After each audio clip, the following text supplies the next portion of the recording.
Assalamualaikum warahmatullahi wabarakatuh. Perkenalkan, nama saya Azara Ivana Fatiha dengan NPM 22411123 dari kelas manajemen 22B. Di sini saya ingin menjelaskan materi mengenai analisis struktur modal. Struktur modal merupakan gabungan dari kata struktur dan modal. Istilah struktur sendiri diartikan sebagai pengaturan setiap bagian yang lebih rinci, sedangkan modal merupakan kumpulan uang pokok untuk menjalankan usaha. Oleh sebab itu, struktur modal memiliki arti pengaturan uang pokok dalam menjalankan usaha dari sumber-sumber yang berbeda untuk jangka panjang perusahaan.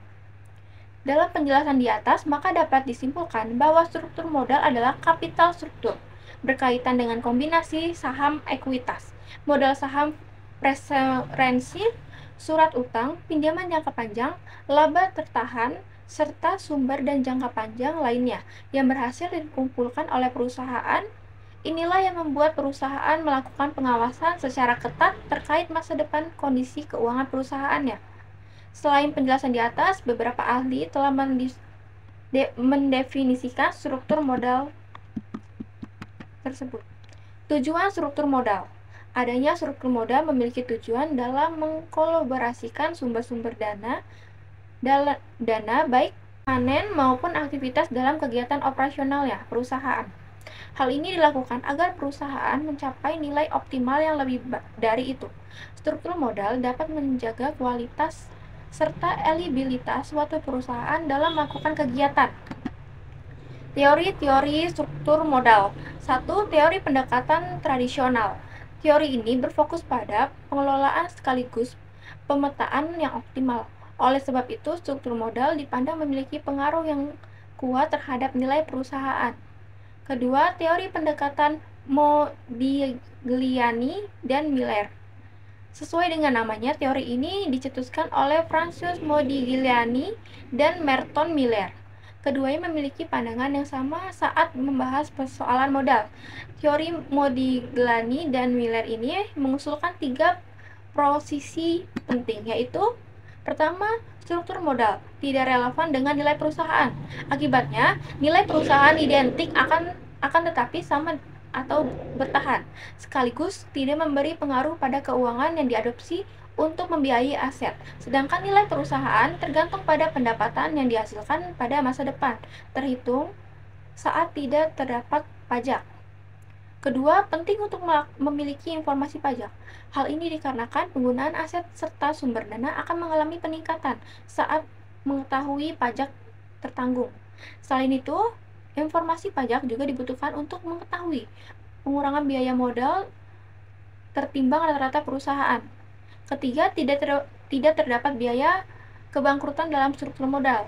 Dengan kata lain, aset dapat dijual dengan harga pasang, tidak dipengaruhi oleh hutang perusahaan. Oleh sebab itu, investor berperan penting dalam menjadi price taker.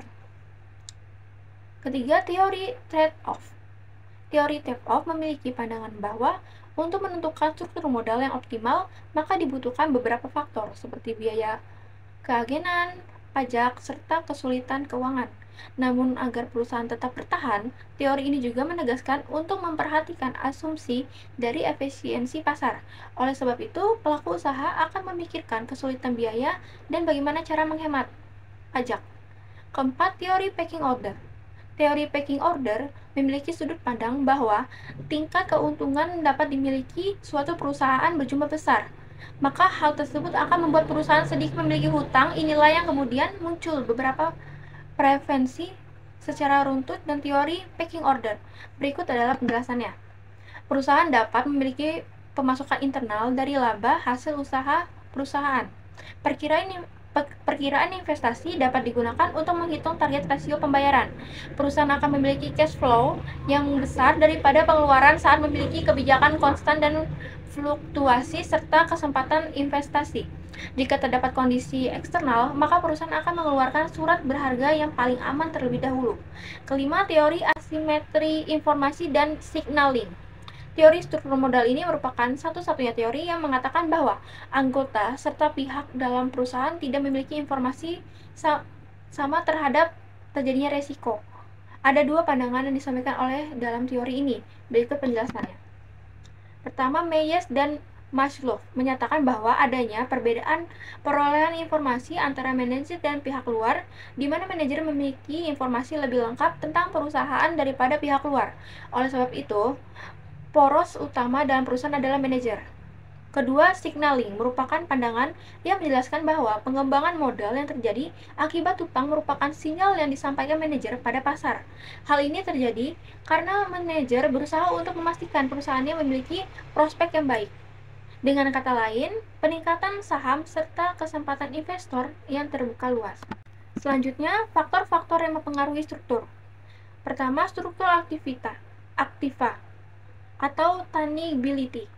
Seorang ahli ekonomi, Samsudin, mengatakan bahwa struktur aktivitas atau tangibility merupakan suatu bentuk pemenuhan alokasi dana untuk setiap komponen aktiva baik tetap maupun lancar.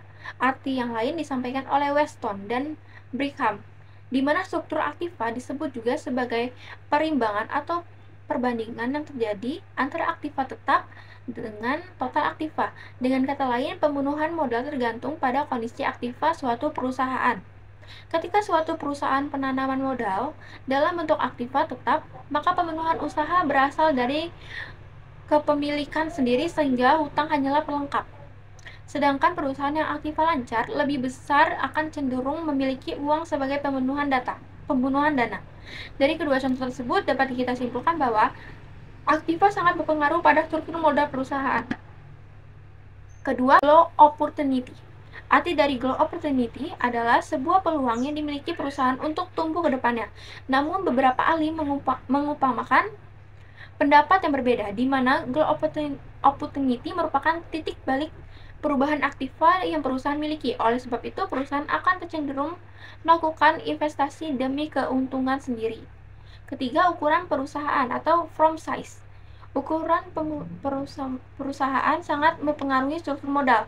Hal ini dikarenakan aktiva yang dapat dilakukan untuk mengembangkan struktur modal terlihat dari kemajuan atau besar kecilnya suatu perusahaan.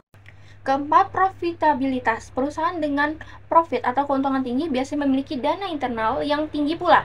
Begitu pula alokasi dan cadangan. Artinya perusahaan tersebut jauh dari kata utang kepada pihak luar. Hal inilah kemudian mempengaruhi struktur modal pada perusahaan tersebut. Kelima, resiko bisnis. Adalah risiko bisnis, maka banyak perusahaan yang akan lebih berhati-hati dalam menentukan modal. Hal ini karena risiko yang timbul dapat menghambat kemajuan serta mempengaruhi negatif terhadap sistem pendapatan internal. Berikutnya adalah fungsi struktur modal. 1. Maksimalkan pengembalian. Peningkatan laba pada saham dapat ditingkatkan dengan mengatur struktur modal yang baik. Hal ini membuat pemilik saham mendapatkan pengembalian yang optimal. Selain itu, pemilik saham dapat memulihkan pinjaman serta terhindar dari hutang. Kedua, fleksibilitas. Struktur modal juga dapat memberikan pergerakan ekspansi hutang yang lebih dinamis. Hal ini bisa disesuaikan dengan strategi serta kondisi bisnis yang diinginkan.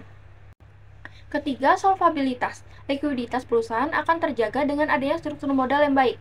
Hal ini dapat terjadi karena perusahaan dapat menghindari beban pembayaran bunga pada hutang yang tidak direncanakan. Inilah yang menyebabkan kas di tangan mengalami penurunan. Keempat, meningkatkan nilai perusahaan. Pada investor mencari perusahaan yang memiliki struktur modal baik. Dengan kata lain, investor lebih suka menanam uang mereka hanya pada perusahaan yang tata permodalan yang terjaga. Jika perusahaan mampu menciptakan hal tersebut, maka pastinya saham dan sekuritas perusahaan akan meningkat. Kelima, mengurangi resiko keuangan. Keseimbangan antara proporsi utang dan ekuitas dapat dilakukan dengan memiliki struktur modal yang baik. Keenam, meminimalkan biaya modal. Struktur modal juga dapat dirancang untuk memenuhi modal hutang jangka panjang yang strategis. Ketujuh, alat perencanaan pajak. Perusahaan yang mengambil dana hutang serta modalnya cenderung akan mengalami kesulitan di jangka panjang saat tidak memiliki struktur modal yang baik. Kedelapan, pemanfaatan dana optimal. Perusahaan yang memiliki struktur modal baik akan lebih leluasa dalam menyusun rencana serta sistematis dan strategi. Akibatnya perusahaan dan menghasilkan output optimal dari laba yang tersebut. Sekian penjelasan dari saya. Saya akhiri. Wassalamualaikum warahmatullahi wabarakatuh.